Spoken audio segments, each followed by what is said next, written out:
সরকার দ্রুতই গণমাধ্যম সংস্কার কমিশনের সঙ্গে আলোচনায় বসবে বলে জানিয়েছেন প্রধানমন্ত্রীর তথ্য উপদেষ্টা ডক্টর জাহিদুর রহমান।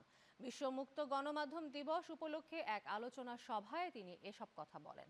দিবসের অপর এক অনুষ্ঠানে তথ্য ও সম্প্রচার মন্ত্রী জহিরুদ্দিন স্বপন বলেছেন, চিন্তা চেতনা ও মননে গণমাধ্যমের স্বাধীনতা নিশ্চিত করতে চান তিনি জানান, একজন তথ্য বিশেষজ্ঞকে নিয়ে একটি পরামর্শ কমিটি এবং পরে গণমাধ্যম কমিশন গঠন করার প্রস্তাব দিয়েছে তথ্য মন্ত্রণালয়।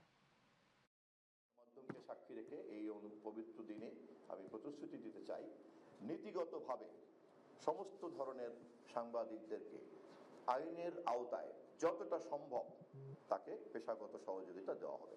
এই দেশে একটা দুর্দান্ত ভাইব্রেন্ট মিডিয়া আবার তৈরি হবে, এটা আমি দেখতে চাই। এটা আমি আমার দায়িত্বের বাইরে থেকেও বলছি। আর দায়িত্ব থেকেও বলা যায় যে সরকারটা আসলে ডেমোক্রেটিকলি ইলেক্টেড হয়েছে, যে সরকারটা ডেমোক্রেটিকলি ইলেক্টেড হতে চায় আবার, তার তো মিডিয়ার সাথে কনফ্লিক্টে যাওয়ার স্টুপিডিটি, আমি তাই মনে করি।